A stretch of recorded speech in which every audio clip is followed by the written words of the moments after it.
આજે આપણે નવું ચેપ્ટર સ્ટાર્ટ કરી રહ્યા છીએ. એ ચેપ્ટરનું નામ છે ચેપ્ટર નંબર 6 આનુવંશિકતાનો આણ્વીય આધાર.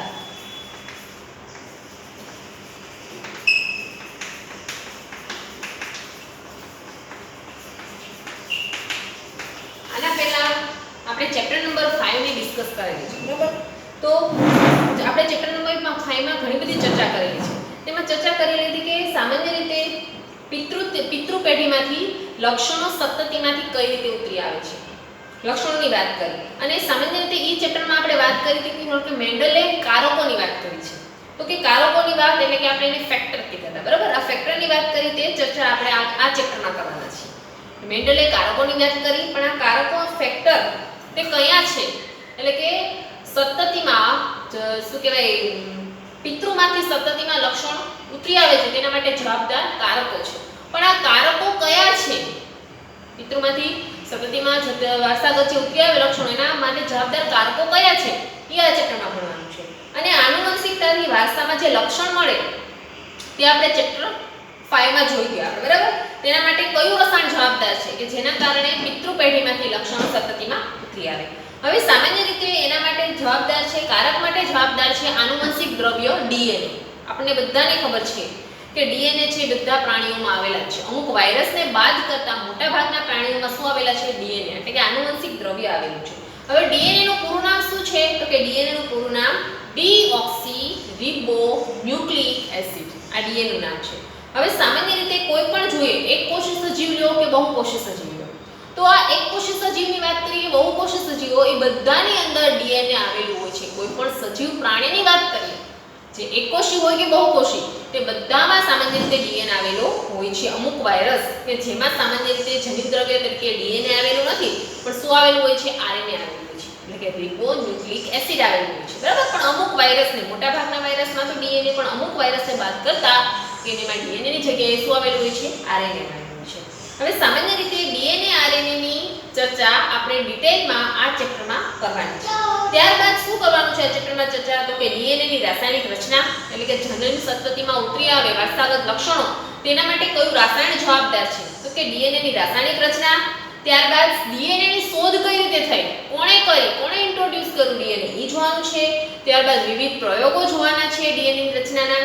ત્યારબાદ આરએનએ શું છે તેના વિશે જોવાનું છે. ડીએનએ નું સ્વયંજનન, એટલે કે પોતાના જેવી નવી પ્રતિકૃતિ બનાવે, ડીએનએ નું સ્વયંજનન જોવાનું છે.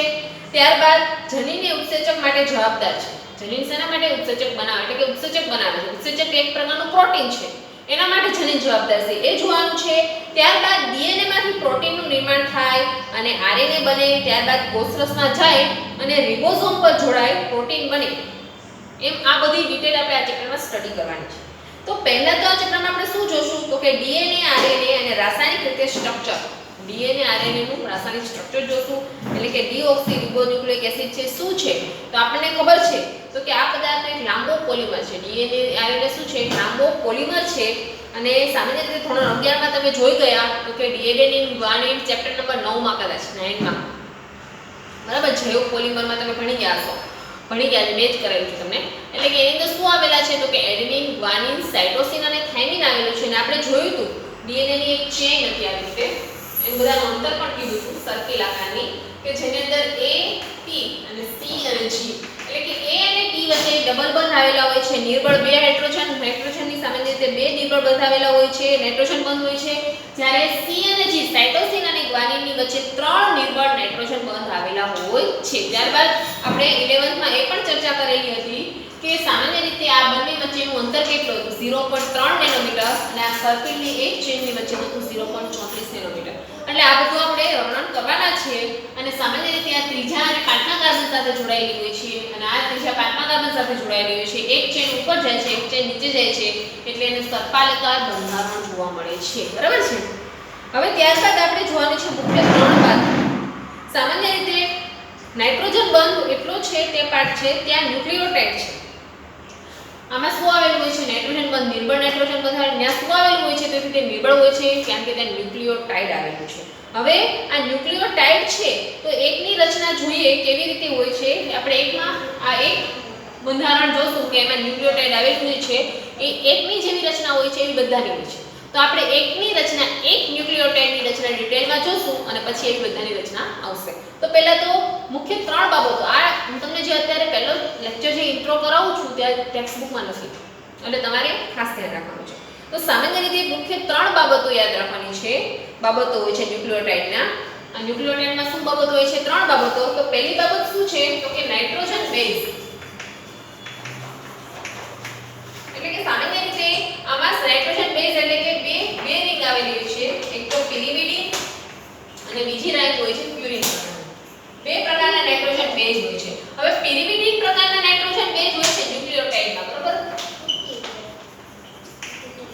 તો એની અંદર સામાન્ય રીતે એક ચક્ર આવેલું હોય છે અને પ્યુરિન જેવા નાઇટ્રોજન બેઝમાં બે ચક્ર આવેલા હોય છે, બરાબર છે? આ બે વચ્ચેનો તફાવત છે નાઇટ્રોજન બેઝ.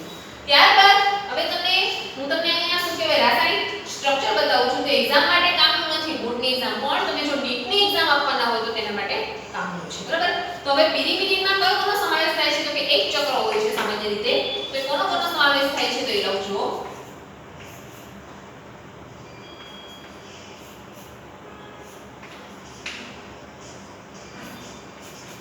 આનું નામ છે સાયટોસિન.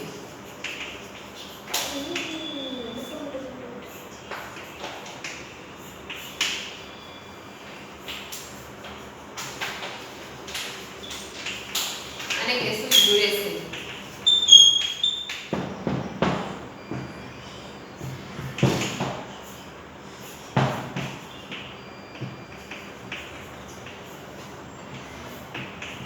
અને આને કહેશું આપણે થાઇમિન. સામાન્ય રીતે યાદ રાખો કે આની અંદર કઈ રિંગ આવે છે? સામાન્ય રીતે યાદ રાખો તો સાયટોસિન, યુરેસિલ અને થાઇમિન આ ક્વેશ્ચન, બરાબર? પિરિમિડિનમાં કોનો સમાવેશ થાય છે નાઇટ્રોજન બેઝમાં? તો કે સાયટોસિન, યુરેસિલ અને થાઇમિન. હવે પ્યુરિન છે તે પણ એક નાઇટ્રોજન બેઝ જ છે, પણ એમાં બે ચક્ર આવેલા હોય છે. તો એની અંદર શેનો સમાવેશ થાય છે? તો કે સામાન્ય રીતે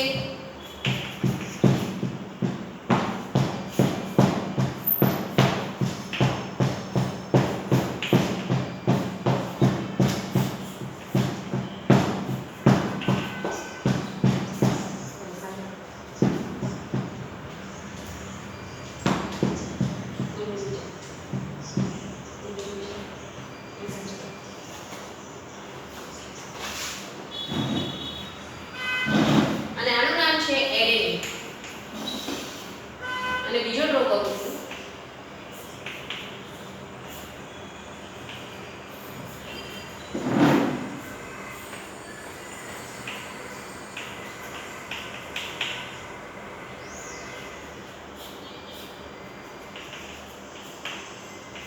અને આનું નામ છે ગુઆનિન. એટલે તમે ટૂંકમાં A અને G યાદ રાખજો. A અને G કહેશો, બરાબર? એટલે કે તમારે યાદ રાખવું હોય તો પિરિમિડિન પ્રકારના નાઇટ્રોજન બેઝમાં એક ચક્ર હોય છે અને એની અંદર CUT સાયટોસિન, યુરેસિલ અને થાઇમિનનો સમાવેશ થાય છે, અને જ્યારે પ્યુરિન પ્રકારના નાઇટ્રોજન બેઝમાં એડેનિન અને ગ્વાનિનનો સમાવેશ થાય છે, બરાબર? તો આ પહેલા યાદ રાખો. અને આ શું છે? બરાબર, આ શું છે? તો કે આની અંદર ન્યુક્લિયોટાઇડ આવેલા હોય છે. અને ન્યુક્લિયોટાઇડ શું છે એ યાદ રાખો, બરાબર? એટલે ખાસ યાદ રાખો, પ્યુરિનમાં બે ચક્ર આવેલા હોય છે અને પિરિમિડિનમાં એક ચક્ર જોવા મળે છે. હવે સામાન્ય રીતે જનીન દ્રવ્ય RNA અને DNA આ ચાર પ્રકારના નાઇટ્રોજન બેઝ છે, બરાબર? ચાર પ્રકારના છે. કયા કયા? તો કે એડેસિન, થાઇમિન, સાયટોસિન અને ગ્વાનિન. આ ચાર પ્રકારના નાઇટ્રોજન બેઝ છે, પણ સામાન્ય રીતે 5 પ્રકારના નાઇટ્રોજન બેઝ જોવા મળે છે. આ ચાર છે પણ સામાન્ય રીતે કેટલા પ્રકારના જોવા મળે છે? 5 પ્રકારના નાઇટ્રોજન બેઝ જોવા મળે છે. 5 કાર્બન વાળો શું છે? 4 કાર્બન વાળો તો જોઈ લીધું, પણ પાંચમો કાર્બન વાળું રિબોઝ શર્કરા છે. શું છે? પાંચમા કાર્બન વાળું એ શું છે? તો કે રિબોઝ શર્કરા છે. હવે રિબોઝ શર્કરા શું છે? તો કે રિબોઝ શર્કરા એ 5 કાર્બન વાળું પેન્ટોઝ શર્કરા છે, જેને રિબોઝ શર્કરા કહેવાય. 5 કાર્બન વાળું પેન્ટોઝ શર્કરા છે, જેને રિબોઝ શર્કરા કહેશું.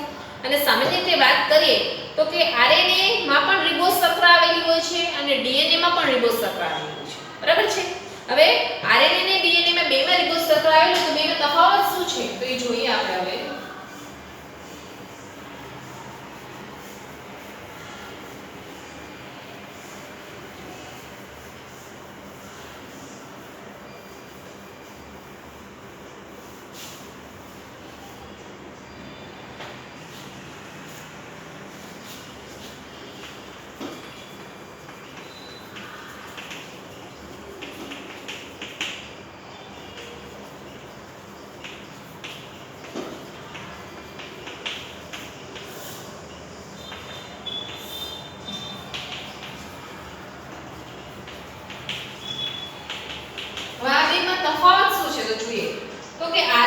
રીબોઝ શર્કરા જે છે તો એની વાત કરીએ તો આ રીતે એનું સ્ટ્રક્ચર છે.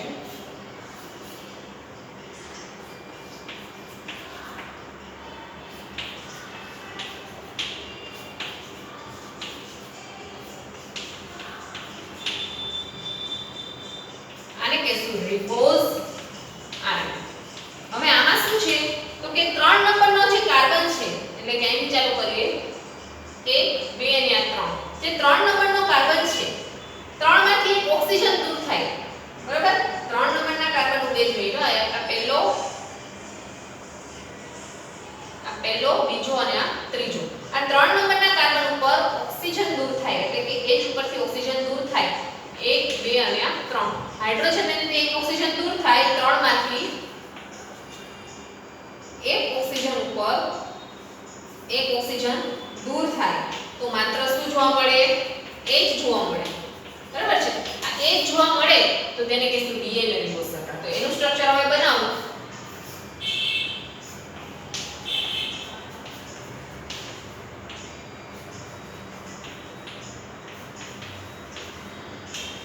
બરાબર છે આ રીતે અને યાદ રાખો આ રીતે.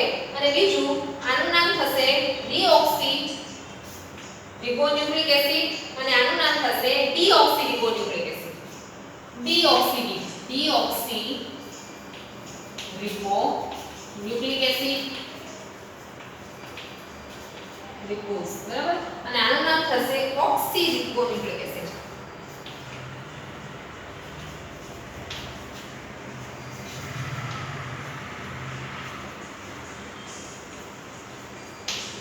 બરાબર છે. આ બેનું નામ છે બરાબર. આ બે વચ્ચેનો તફાવત છે. હવે જોવાનું છે આપણે શર્કરા સામાન્ય રીતે જનીન દ્રવ્યમાં કોઈ બે પ્રકારની હોય છે ઈ જોયું.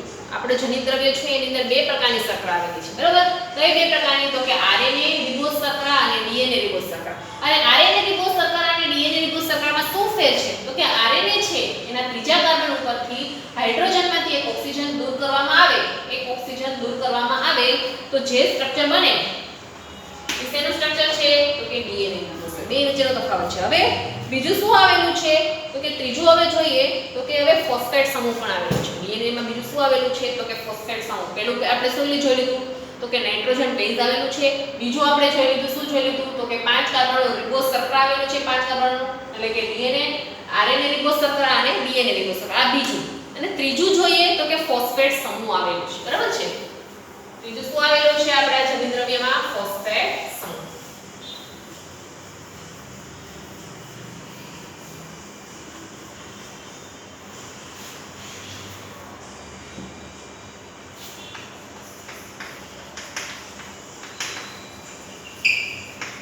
આપણા જનીન દ્રવ્યની અંદર આવેલું છે ફોસ્ફેટ સમૂહ. એટલે કે સામાન્ય રીતે ડીએનએ માં અને આરએનએ માં જોવા મળે છે. એટલે કે આપણે જનીન દ્રવ્યમાં જોવા મળે છે. હવે ફોસ્ફેટ સમૂહ એટલે સામાન્ય રીતે કયા સ્વરૂપમાં હોય છે ફોસ્ફેટ સમૂહ? તો કે H3PO4. એટલે એનું સ્ટ્રક્ચર દોરું છું.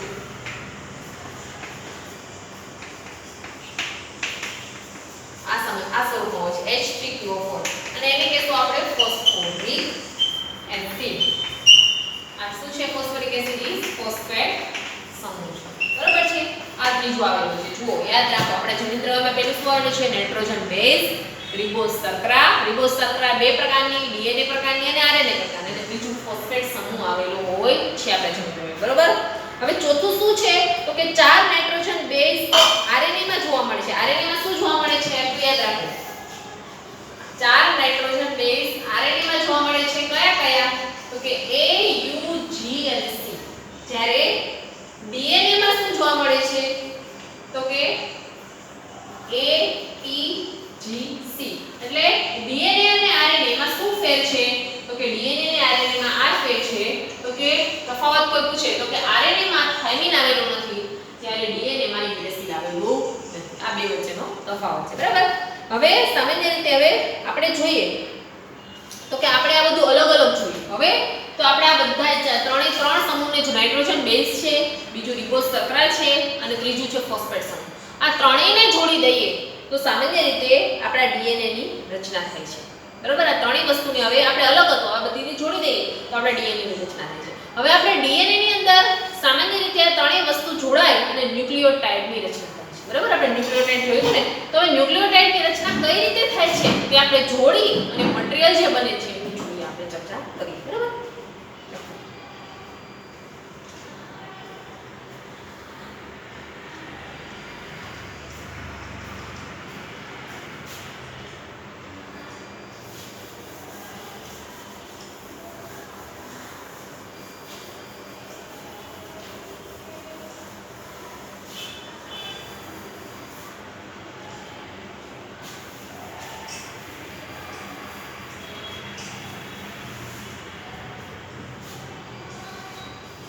જુઓ પહેલા તો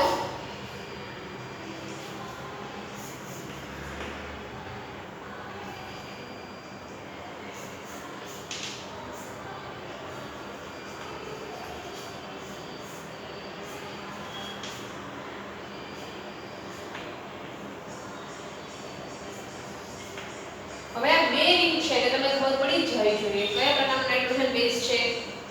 એડિનિન પ્રકારનો પ્યુરિન પ્રકારનો. બરાબર. શા માટે પ્યુરિન છે? કેમ કે બે ચક્ર છે એટલા માટે. હવે એડિનિન છે અને બીજું ઈ કહું છું એક્ઝામ્પલ ડીએનએ શર્કરા સાથે જોડાય. ડીએનએ શર્કરા એટલે કોને કહેવાય? જે તમે ત્રીજા નંબરના કાર્બન ઉપર શું દૂર કરવાનું છે? ઓક્સિજન દૂર કરવાનું છે ને. એટલે શું વધશે? HH વધશે.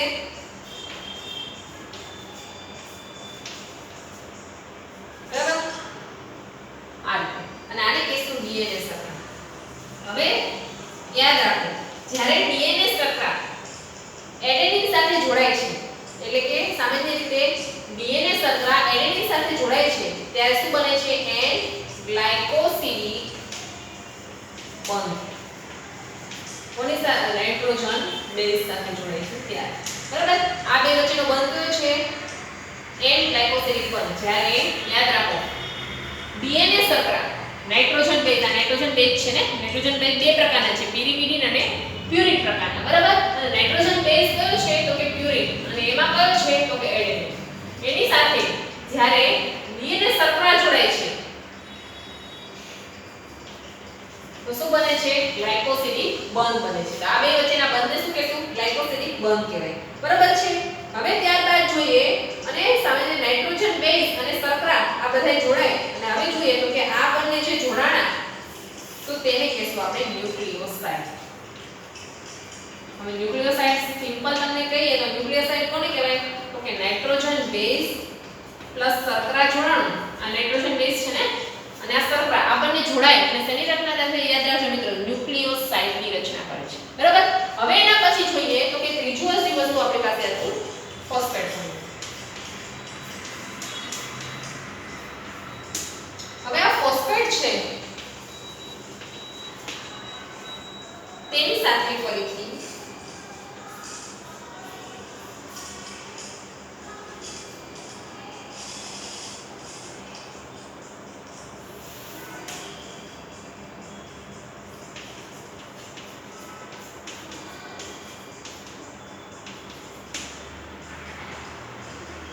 એની સાથે આ ફરીથી નાઇટ્રોજન બેઝ એની સાથે ફોસ્ફેટ સમૂહ જોડાય એટલે કે નાઇટ્રોજન બેઝ પ્લસ શર્કરા અને પ્લસ ફોસ્ફેટ આ ત્રણ જોડાય તો શું બને છે? ન્યુક્લિયોટાઇડ. યાદ રાખજો. જુઓ શું શું જોડાણું? તો કે એક તો આ ડીએનએ શર્કરા જોડાણ. બરાબર. ડીએનએ શર્કરા જોડાણી એની સાથે ડીએનએ શર્કરા એટલે કે નાઇટ્રોજન બેઝ. આ નાઇટ્રોજન બેઝ પ્લસ શર્કરા. આ નાઇટ્રોજન બેઝ તો છે આ બે શર્કરા. નાઇટ્રોજન બેઝ પ્લસ શર્કરા એટલે કે ડીએનએ શર્કરા. બરાબર. આ નાઇટ્રોજન બેઝ છે પણ એક કાર્બન વાળો એક રિંગ છે. બરાબર. અને પ્લસ શર્કરા અને પ્લસ ફોસ્ફેટ સમૂહ આ ત્રણ જોડાય અને શું બનાવે છે? તો કે ન્યુક્લિયોટાઇડની રચના કરે છે. ન્યુક્લિયોસાઇડ કોને કહેવાય અને ન્યુક્લિયોટાઇડ કઈ રીતે બને? આ બે ખાસ વાત યાદ રાખવાની.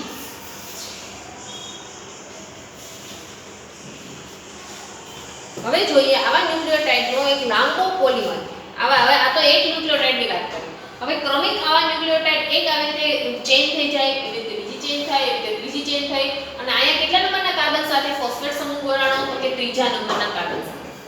આવી આખી લાંબી ચેન બને, આવી શૃંખલીય બંધારણ હોય અને આવી આખી સાંકળ હોય તો એકની સાથે બીજી આવી રીતે એક નંબરનો કાર્બન એટલે બીજો નંબર કાર્બન એટલે કહેવાય ન્યુક્લિયોટાઇડ.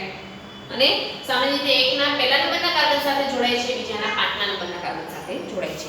અને સામાન્ય રીતે આ બંધને કહેશું ફોસ્ફોડાયએસ્ટર બંધ. ફોસ્ફોડાયએસ્ટર બંધ, બરાબર. ફોસ્ફોડાયએસ્ટર બંધ એટલે કે આવી રીતે જોડાણું. હવે આને આ જ સાંકળમાં ફરી અહીંયા શું જોડાશે? ફોસ્ફેટ ગ્રુપ જોડાશે ને. અહીંયા ફરી બીજો બંધ બને તો અહીંયા ફોસ્ફેટ ગ્રુપ જોડાશે. તો એક આ હશે ફોસ્ફોડાયએસ્ટર બંધ, બરાબર. આ રીતે ક્રમિક સાંકળ બનાવે તો આ બંધને શું કહેશું? ફોસ્ફોડાયએસ્ટર બંધ. આવો પોલિમર ડીએનએ અને આરએનએ કહેવાય. આનો બેઝ આધાર ફોસ્ફેટ સમૂહ અને તે બંધ ફોસ્ફો. હવે સામાન્ય રીતે આનો આધાર શું છે? તો કે આ ફોસ્ફેટ સમૂહ છે. આનો આધાર શું છે? તો કે ફોસ્ફેટ ગ્રુપ છે. એટલે સામાન્ય રીતે આ બંધને ફોસ્ફોડાયએસ્ટર બંધ કહેવાય. કહેવાય ફોસ્ફોડાયએસ્ટર બંધ, બરાબર છે. હવે આવી એક શૃંખલાનું બંધારણ છે તે આપણને આરએનએ માં પણ જોવા મળે. હવે યાદ રાખો, આવું આરએનએ માં એક શૃંખલીય બંધારણ હોય છે, જ્યારે ડીએનએ માં દ્વિશૃંખલીય હોય છે. આરએનએ માં એક જ શૃંખલાનું બંધારણ, જ્યારે ડીએનએ માં બે શૃંખલીય બંધારણ હોય છે. એટલે આપણને આવી રીતે લાગે છે ડીએનએ સાંકળ, બરાબર. બે શૃંખલા એટલે કે બે શૃંખલા છે એકબીજાને દ્વિશૃંખલીય બંધારણ ડીએનએ માં જોવા મળે છે. એટલે તમને આ રીતે જોવા મળે છે. જ્યારે આરએનએ માં સિંગલ લાઈન છે, ડીએનએ માં ડબલ છે. એટલે તમે શૃંખલીય અને એકબીજાને કેવી છે? તો કે પ્રતિ સમાંતર છે. એટલે તમને આ ચેપ્ટરની શરૂઆત કરતા પહેલા આપણે ડીએનએ ની રચના ખબર હોવી જોઈએ. આ ડીએનએ ની રચના છે અને જે ખબર પડશે તો જ આપણને આ ચેપ્ટરમાં આગળ આપણે ડીએનએ ની અંદર જ બધું ભણવાનું છે. જો આટલી મેં તમને માહિતી આપી, આ તો બેઝ હતો ઇન્ટ્રોડક્શન. જો આટલી તમને ખબર પડશે તો આગળનું જે જણાવીશ તે બધી ખબર પડશે. એટલે તમને જે આટલું કરાવી દીધું તો વ્યવસ્થિત જોઈ લેવું, સમજી લેવું. તો આગળનું જે હું તમને સમજાવીશ આખું રાસાયણિક બંધારણ, હવે આપણે અહીંથી ચાલુ કરશું એનું રાસાયણિક બંધારણ. કોનું? તો કે ડીએનએ અને આરએનએ. આપણે રાસાયણિક બંધારણ બધાના મગજમાં છપાઈ જશે જો તમને આટલી રચના ખબર હશે તો. અને ખાસ ન્યુક્લિયોટાઇડ શું છે, ન્યુક્લિયોસાઇડ શું છે, આ રચના તો ખાસ ખબર હોવી જોઈએ, બરાબર. ન્યુક્લિયોસાઇડ શું છે, ન્યુક્લિયોટાઇડ શું છે? ન્યુક્લિયોસાઇડ એટલે નાઇટ્રોજન બેઝ પ્લસ શર્કરા અને ન્યુક્લિયોટાઇડ એટલે કે નાઇટ્રોજન બેઝ શર્કરા અને ફોસ્ફેટ સમૂહ. એક ફોસ્ફેટ સમૂહ એડ કરી દેવાના, ન્યુક્લિયોટાઇડ કહેવાય, બરાબર. આ ખાસ યાદ રાખવાનું. અને હવે આના પછી આપણે જોશું ડીએનએ મોટા ભાગના આનુવંશિક દ્રવ્ય તરીકે જોવા મળે છે. આનુવંશિક દ્રવ્ય તરીકે મોટા ભાગના સજીવો છે એની અંદર ડીએનએ જોવા મળે છે. અને ડીએનએ ની શોધ હવે આપણે જોશું કેવી રીતે થઈ, કયા સાયન્ટિસ્ટે ડીએનએ ની શોધ થઈ, કઈ રીતે કરી તે આપણે આગળ વાંચતા